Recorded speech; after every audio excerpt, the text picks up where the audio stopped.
Bienvenue dans cet épisode où nous plongeons dans les profondeurs de la philosophie de l'inconnu, celle d'un univers indifférent où l'humanité ne représente qu'un point infime, une poussière dérivant dans un espace sans fin. Aujourd'hui, nous parlons de la philosophie sombre et intrigante du cosmicisme, développée par l'écrivain H.P. Lovecraft, maître de l'horreur cosmique.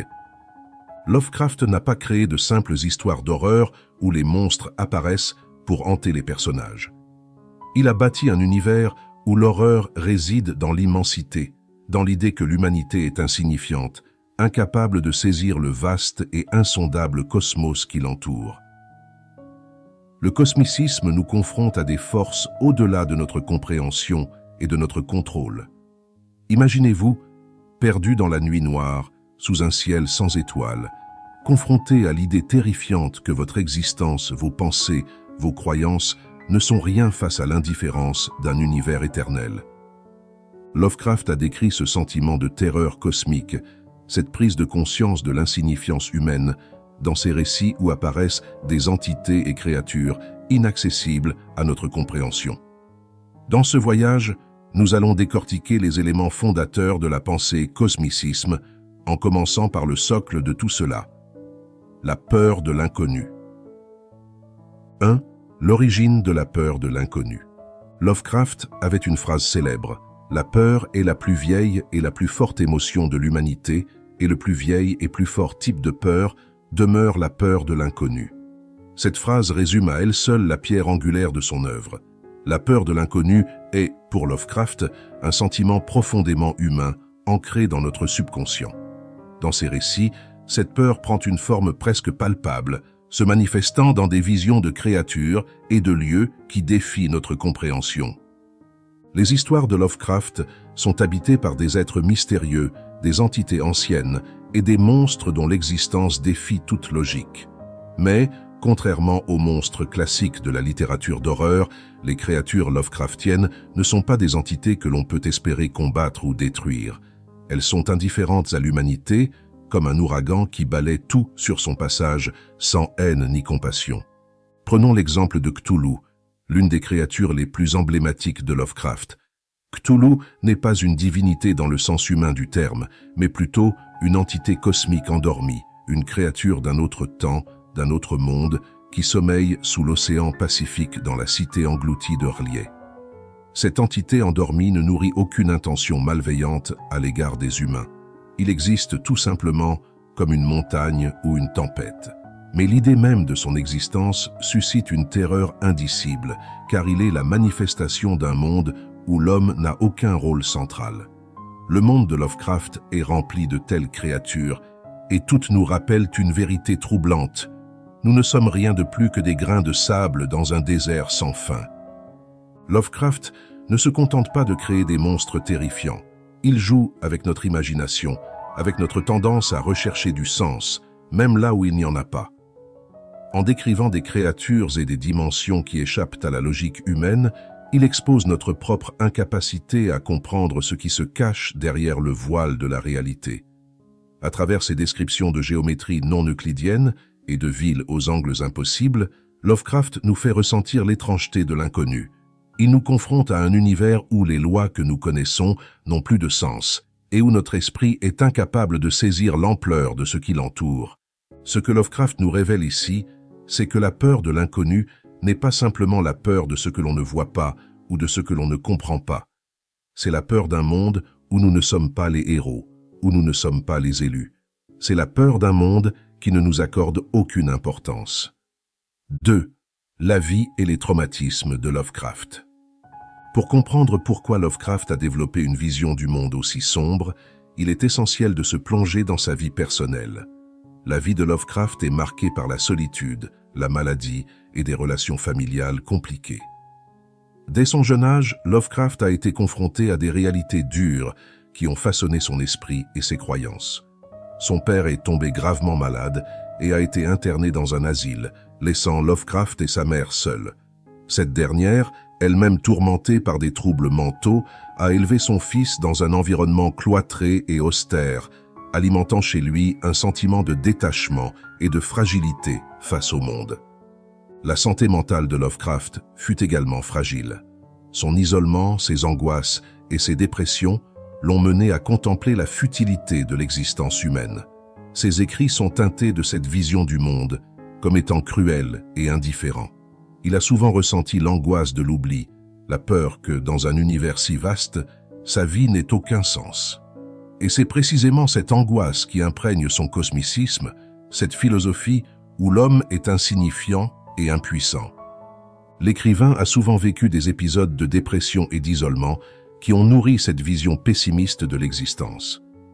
Lovecraft semble avoir intériorisé la conviction que l'humanité n'est pas plus qu'un instant fugace dans le temps cosmique, une petite étincelle dans l'immensité. Il percevait le monde avec un détachement froid, et ce sentiment d'aliénation transparaît dans ses récits, où les protagonistes se retrouvent souvent seuls, confrontés à l'incompréhensible. Dans son œuvre, Lovecraft utilise la littérature pour transposer ses propres peurs et obsessions. Il invite ses lecteurs à ressentir cette terreur de l'infini, cette sensation d'être perdu dans un monde qui ne se soucie pas de notre existence. Ce n'est pas simplement l'horreur d'être confronté à des créatures effrayantes, mais bien l'horreur de réaliser que nous sommes, en fin de compte, dénués de toute importance dans un univers qui nous dépasse. 3. Les thématiques du cosmicisme. Le cosmicisme de Lovecraft ne se contente pas de dépeindre l'humanité comme insignifiante. Il va plus loin en rejetant le concept même d'anthropocentrisme, l'idée selon laquelle l'homme serait le centre de l'univers. Dans les récits de Lovecraft, l'univers n'a pas été créé pour l'homme et il n'a aucun intérêt pour lui. Les divinités de Lovecraft ne se préoccupent pas des actions humaines et certains sont même dépeints comme endormis, inconscients de l'existence même de l'homme. Lovecraft introduit des concepts comme celui d'Azathoth, une divinité aveugle et idiot, symbole du chaos primordial. Azathoth est souvent décrit comme une entité amorphe, flottant au centre de l'univers, entouré de créatures qui jouent de la musique pour le maintenir endormi. Azathoth représente l'idée que, derrière l'ordre apparent de l'univers, il existe un chaos fondamental, une énergie brute et insensée, indifférente à notre existence. Pour Lovecraft, l'univers est un lieu étrange et hostile, où l'ordre que nous percevons n'est qu'une illusion. Dans cet univers, l'homme est comme une fourmi sur une planète dénuée de sens. Les entités cosmiques que Lovecraft imagine ne sont ni bonnes ni mauvaises, elles incarnent l'indifférence de l'univers. C'est une forme de terreur pure, car elle ne s'appuie pas sur la haine ou le mal, mais sur une froide absence de sentiments. Dans ses récits, Lovecraft emploie des images de géométrie non euclidienne et de villes cauchemardesques pour créer un monde où les lois de la physique, telles que nous les connaissons, sont brisées. En rejetant les lois familières, il expose l'humanité à l'inconnaissable, à un univers étranger et chaotique. 4. La science et l'horreur de la connaissance. Dans la vision de Lovecraft, la quête de connaissance n'apporte pas la libération ou le progrès que nous associons généralement à la science et à la compréhension. Bien au contraire, chez Lovecraft, la connaissance est une porte qui mène à la folie. Ces récits sont souvent peuplés de personnages, généralement des chercheurs, des scientifiques ou des explorateurs, qui s'aventurent trop près de vérités qu'ils ne sont pas prêts à affronter. Lovecraft joue avec l'idée que certaines connaissances sont tout simplement trop vastes et trop terrifiantes pour l'esprit humain. Dans « À la recherche de Kadath », par exemple, l'humanité se lance dans une quête pour découvrir des mystères enfouis et cachés dans des dimensions lointaines et inaccessibles. À mesure que les personnages s'approchent de ces vérités insondables, ils ressentent un effroi grandissant. Plus ils découvrent, plus ils s'approchent de la limite de ce que l'esprit humain peut supporter. C'est comme si l'univers lui-même devenait de plus en plus dangereux à mesure que ces mystères sont révélés. La science, dans l'œuvre de Lovecraft, n'est pas une lumière qui dissipe les ténèbres, mais un voyage vers une obscurité encore plus profonde. Ceux qui cherchent à comprendre les origines de l'univers ou les réalités cachées finissent par se heurter à des forces qui défient toute logique humaine. Dans L'appel de Cthulhu, par exemple, le professeur Angel découvre des fragments de vérité concernant les grands anciens et leur culte, et chaque révélation le pousse davantage vers la folie et l'impuissance. Lovecraft nous dit, en quelque sorte, que nous devrions peut-être renoncer à notre soif de comprendre, car la vérité est une arme à double tranchant qui peut nous anéantir. C'est ici que Lovecraft se distingue d'autres auteurs de science-fiction et d'horreur.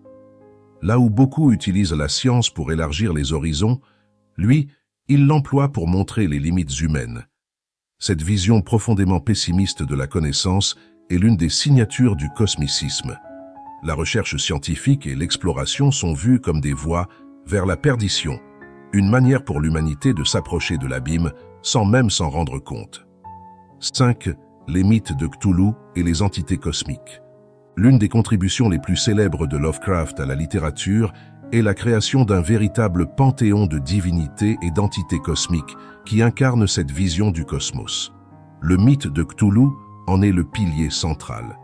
Cthulhu est une créature ancienne, endormie sous l'océan, un être dont la seule présence évoque la terreur et l'insignifiance de l'humanité.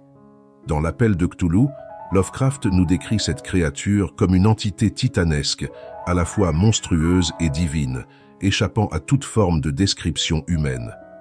Cthulhu ne cherche pas à détruire l'humanité, il est tout simplement indifférent à son existence. C'est en cela que réside l'horreur. L'humanité n'est même pas digne d'une réaction de la part de ces entités cosmiques.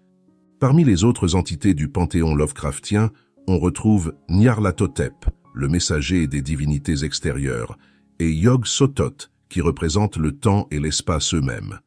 Yog-Sothoth est souvent décrit comme étant la porte et le gardien de la porte, une entité qui connaît tout, voit tout, mais dont l'essence est totalement étrangère à la compréhension humaine.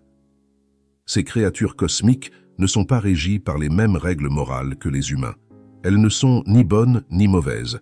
Elles existent en dehors de nos concepts de bien et de mal, et leur présence seule remet en question toute notre vision du monde.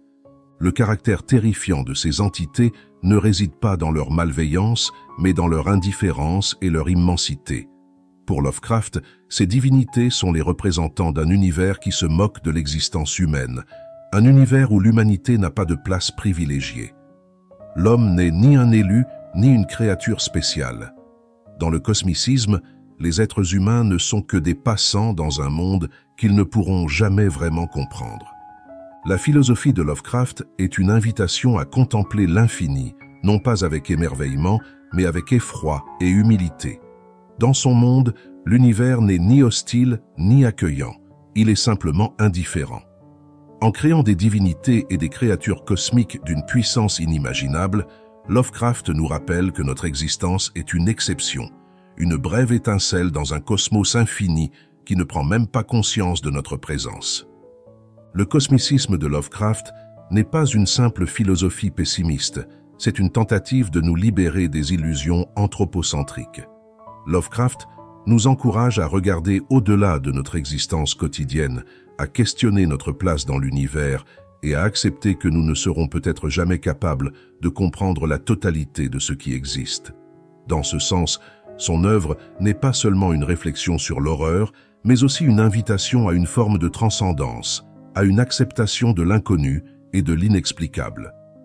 La contribution de Lovecraft à la littérature d'horreur va bien au-delà des frissons. Elle questionne nos croyances les plus profondes et notre besoin de donner un sens à tout. Elle nous confronte à une réalité où le sens est peut-être inexistant, où la connaissance ne mène pas toujours à la vérité, mais parfois à une prise de conscience de notre propre petitesse.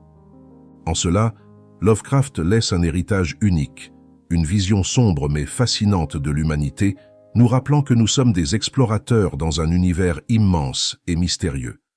Son cosmicisme demeure un rappel brutal mais poétique des limites de notre compréhension, un appel à reconnaître et à accepter l'énigme insoluble de l'existence.